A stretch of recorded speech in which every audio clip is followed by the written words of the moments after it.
નમસ્કાર મિત્રો, 21 એડ્યુહબ યુટ્યુબ ચેનલની અંદર ટાટ પરીક્ષાલક્ષી અગત્યના એમસીક્યુ પ્રશ્નોની સિરીઝના ભાગ 4ની અંદર આપણે આજે સામાન્ય જ્ઞાન અને વર્તમાન પ્રવાહો જે છે તેના અંતર્ગતના જે 20 ગુણના જે પ્રશ્નો પૂછાય છે તેના વિશે વાત કરવાના છીએ.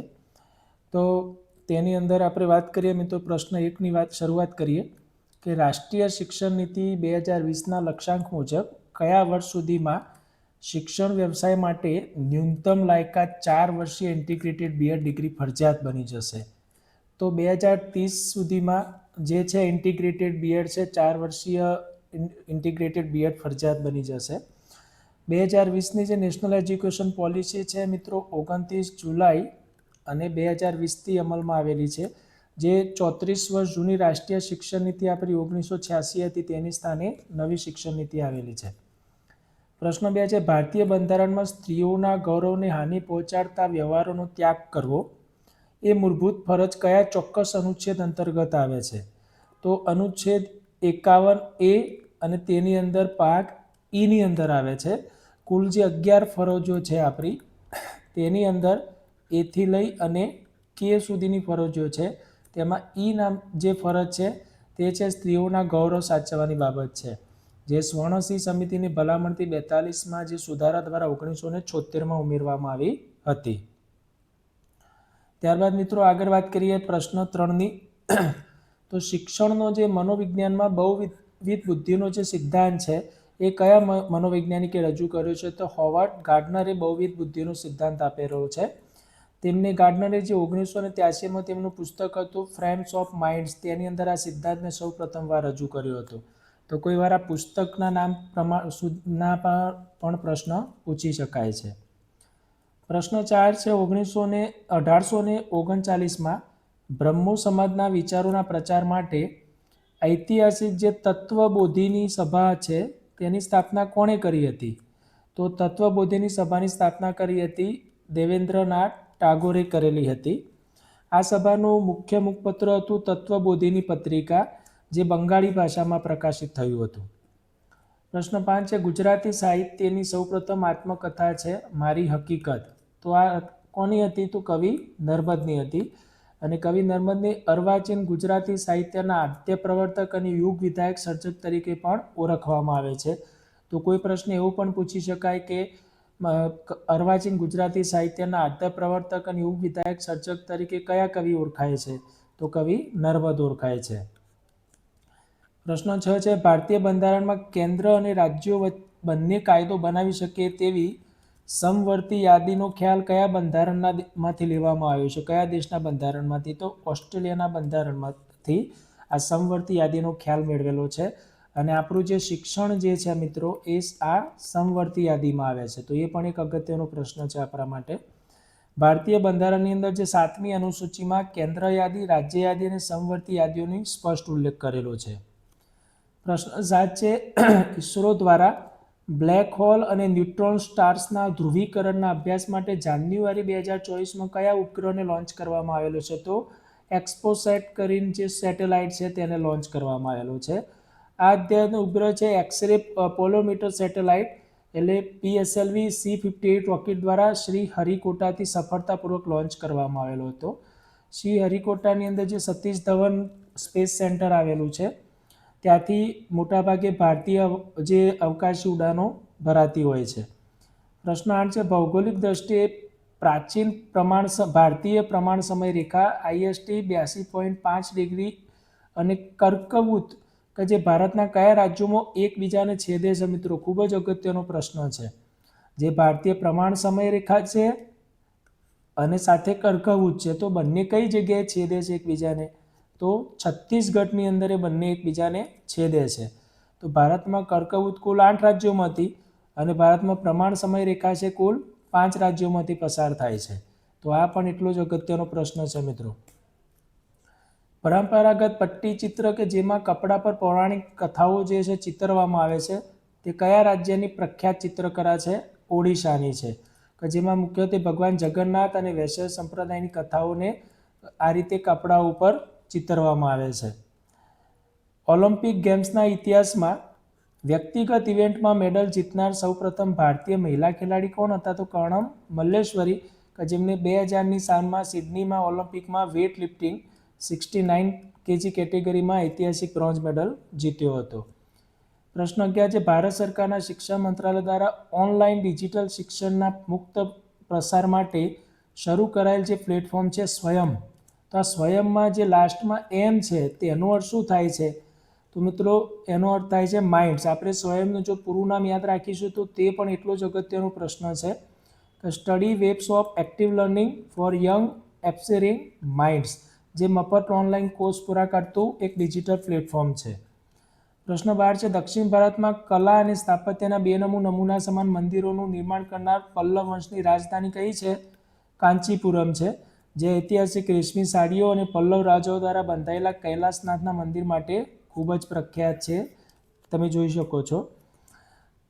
પ્રશ્ન 13 છે બંધારણના 86માં સુધારા 2002 દ્વારા શિક્ષણનો અધિકાર એટલે કે રાઇટ ટુ એજ્યુકેશન એક્ટનો મૂળભૂત અધિકાર તરીકે કયા નવા અનુચ્છેદ હેઠળ દાખલ કરવામાં આવ્યો?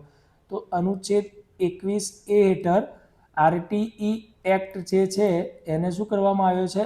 ઉમેરવામાં આવેલો છે.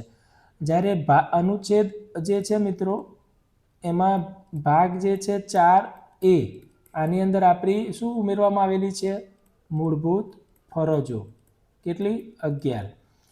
તો આ 6 થી 14 વર્ષના જે બાળકો છે એમના માટે મફત અને ફરજિયાત શિક્ષણની જોગવાઈ કરે છે RTE એક્ટ. પ્રશ્ન 14 છે ગુજરાતી સાહિત્યમાં લીલુડી ધરતી અને વેળાવેળાની છાયડી જેવી ગ્રામ્ય જીવનની ઉત્કૃષ્ટ નવલકથાઓની રચના કોણે કરેલી છે? ચીનુભાઈ મળિયા અથવા ચુનીલાલ મળિયા દ્વારા કરવામાં આવેલી છે અને તેમની આ રચના બદલ તેમને 1957માં પ્રતિષ્ઠિત જે છે રણજીતરામ સુવર્ણચંદ્રક એવોર્ડ એનાયત કરવામાં આવ્યો હતો. પ્રશ્ન 15 છે ગુજરાતની ભૌગોલિક પ્રદેશોમાં ભાલ પ્રદેશ કયા ચોક્કસ કૃષિના ઉત્પાદન માટે જાણીતું છે? તો દાઉદખાની ઘઉં, એટલે કે જેને ભાલિયા ઘઉં તરીકે ઓળખવામાં આવે છે. ભાલિયા ઘઉં સંપૂર્ણપણે વરસાદ આધારિત ખેતીથી પકવવામાં આવે છે અને તેની વિશિષ્ટતા માટે તેને GI ટેગ પણ મળેલું છે. આ GI ટેગ મિત્રો એટલા માટે હોય છે કે જે તે ભૌગોલિક વિસ્તારની ઓળખક્ષમી કોઈ ખાદ્ય પદાર્થ કે કોઈ વસ્તુ હોય છે તેની વિશ્વ લેવલની ઓળખ માટે GI ટેગ આપવામાં આવે છે. પ્રશ્ન 16 છે જીવ વિજ્ઞાનમાં કોષની ઉર્જાનો જરૂરિયાત પૂરી પાડવાને કારણે કોષનું પાવર હાઉસ કોને કહેવામાં આવે છે? તો કણાભ સૂત્રને કોષનું પાવર હાઉસ કહેવામાં આવે છે. કણાભ સૂત્રમાં શ્વસન ક્રિયા દ્વારા ઉત્પન્ન થતી ઉર્જા જે છે ATP એટલે એડિનોસાઇન ટ્રાયફોસ્ફેટના અણુ સ્વરૂપે આપણા શરીરના કોષોમાં સંગ્રહ થાય છે અને કાર્ય દરમિયાન તેનો ઉપયોગ થાય છે. પ્રશ્ન 17 છે બ્રહ્મપુત્રા નદી પર આવેલો જે વિશ્વનો સૌથી મોટો આંતર નદી દ્વીપ માજુલી કયા રાજ્યમાં આવેલો છે? તો આસામમાં આવેલો છે અને 2016માં ભારતનો સૌપ્રથમ દ્વીપ જિલ્લા તરીકે માજુલીને ઓળખવામાં આવે છે. ખૂબ જ અગત્યનો પ્રશ્ન છે મિત્રો, તમે જોઈ શકો છો અહીંયા ચિત્રમાં પણ. પ્રશ્ન 18 છે કેન્દ્ર અને રાજ્યો વચ્ચે કરની વહેંચણી અને નાણાકીય બાબતો માટે બંધારણના અનુચ્છેદ 280 મુજબ કોની રચના કરવામાં આવી છે? તો નાણાપંચની.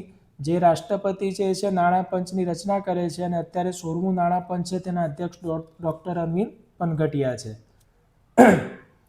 પ્રશ્ન 19 છે ખૂબ જ અગત્યનો પ્રશ્ન છે મિત્રો. આ યુદ્ધગ્રસ્ત દેશ છે ઇઝરાયલમાંથી ભારતીય નાગરિકોને સુરક્ષિત સ્વદેશ પરત લાવવા માટે ભારત સરકારે કયું ઓપરેશન ચલાવ્યું હતું? તો ઓપરેશન અજય દ્વારા જ્યારે ઇઝરાયલ અને ગાઝા પટ્ટી વચ્ચેને તેના આસપાસના વિસ્તારોમાં જ્યારે યુદ્ધ થયું ત્યારે ત્યાં વસતા ભારતીયોને ઓપરેશન અજય અંતર્ગત ભારત પરત લાવવામાં આવ્યા હતા.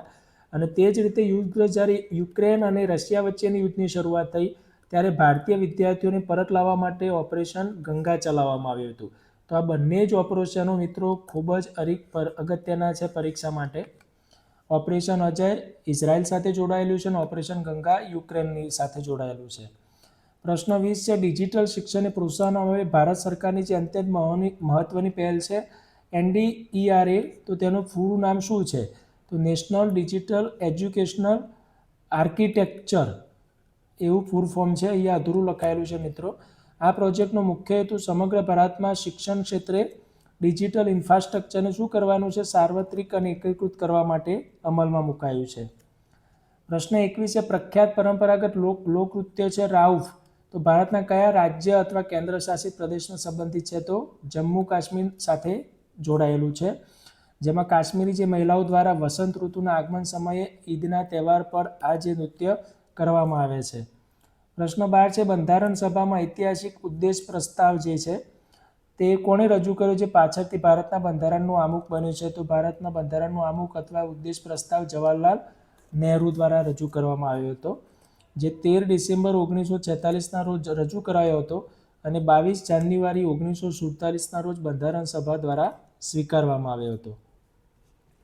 પ્રશ્ન 23 છે, 73 વર્ષના લાંબા ઐતિહાસિક અંતરાલ બાદ ભારતીય પુરુષ બેડમિન્ટન ટીમે કયો આંતરરાષ્ટ્રીય કપ જીતીને ઇતિહાસ રચ્યો છે? તો થોમસ કપ. અને ભારતે 2022માં ફાઇનલ મુકાબલામાં 14 વખતની ચેમ્પિયન ઇન્ડોનેશિયાની જે ટીમ છે તેને 3-0થી પરાજય આપી અને આ કપ જીત્યો હતો. પ્રશ્ન 24, ભારતીય શાસ્ત્રીય સંગીતના મુખ્ય આધારસ્તંભ સમાન પ્રાચીન વેદને ભારતીય સંગીતની ગંગોત્રી કહેવામાં આવે છે. તો કયા વેદને પ્રાચીન સંગીતની ગંગોત્રી કહેવામાં આવે છે? તો ઋગ્વેદ, યજુર્વેદ, અથર્વવેદ અને સામવેદ. તો સામવેદ જે છે તેને સંગીતની ગંગોત્રી તરીકે ઓળખવામાં આવે છે. અને સામવેદમાં મુખ્યત્વે પ્રાચીન યજ્ઞ અને ધાર્મિક વિધિઓ વખતે સૂર અને તાલબદ્ધ રીતે ગાવામાં આવતી ઋચાઓનો પણ સંગ્રહ થયેલો છે. પ્રશ્ન 25 છે, ભારતમાં બ્રિટિશ શાસનનો કાયમી પાયો નાખનાર નિર્ણાયક બક્સર યુદ્ધ કયા વર્ષે લડાયું હતું? તો 1764માં લડાયું હતું.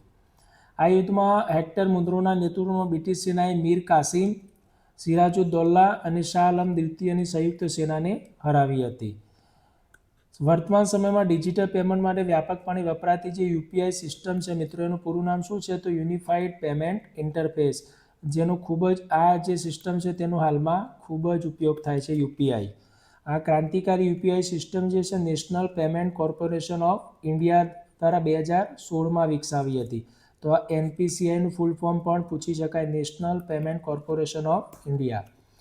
પ્રશ્ન 27 છે, જૈન ધર્મમાં જે 24મા અને અંતિમ તીર્થકર ભગવાન મહાવીર સ્વામીનું બાળપણનું નામ શું હતું? તો વર્ધમાન હતું. અને ભગવાન મહાવીર સ્વામીનો જન્મ બિહારના વૈશાલી નજીક કુંડ ગામમાં એક જ્ઞાતૃ ક્ષત્રિય રાજવંશમાં થયો હતો. પ્રશ્ન 28 છે, ભારતીય રિઝર્વ બેંક એટલે આરબીઆઈનું રાષ્ટ્રીયકરણ કયા વર્ષે થયું? તો 1949માં. આરબીઆઈની સ્થાપના થઈ હતી મિત્રો 1 એપ્રિલ 1935ના રોજ 5 કરોડ રૂપિયાની અધિકૃત મૂડી સાથે થઈ હતી અને તે હિલ્ટન યંગ કમિશનની ભલામણથી થઈ હતી. Hilton young. તો આ પણ એટલો જ અગત્યનો પ્રશ્ન છે. પ્રશ્ન 29 છે, ગુજરાતી ભાષાના જે પ્રથમ આધુનિક કવિ તરીકે કોને ઓળખવામાં આવે છે? કે જેમણે બાપાની પિંપર કવિતા લખી હતી? તો કવિ દલપતરામને, કે જેમનો જન્મ જે છે ક્યાં થયો હતો? વઢવાણામાં. અને તેઓ ગુજરાતી ભાષાના પરમ હિતેચ્છુ એલેક્ઝાન્ડર ફિલિપ ફાબર્સના પરમ મિત્ર હતા. પ્રશ્ન 30 છે, તબીબ વિજ્ઞાન મુજબ સામાન્ય રીતે વાયરસથી ફેલાતા રોગો, દાખલા તરીકે શરદી કે કફ છે, માટે એન્ટીબાયોટિક્સ દવાઓ શા માટે અસરકારક હોતી નથી? તો તેનો સાચો જવાબ છે મિત્રો, વાયરસ પાસે પોતાની ચયાપચય સિસ્ટમ હોતી નથી અને એના કારણે તેના ઉપર એન્ટીબાયોટિકની કોઈ અસર થતી નથી. વાયરસ એ સજીવ અને નિર્જીવને જોડતી કડી છે. તે પોતાનું અસ્તિત્વ ટકાઈ રાખવા માટે હંમેશા યજમાનના કોષની સિસ્ટમને વાપરે છે, એટલે કે જે તે કોષમાં દાખલ થઈ અને પોતે સજીવ બને છે. તો મિત્રો આ 30 પ્રશ્નો જે છે તમારા પરીક્ષાલક્ષી ખૂબ જ અગત્યના છે અને આવા જ અગત્યના પ્રશ્નો સાથે આપણે ફરીથી મળીશું. આભાર.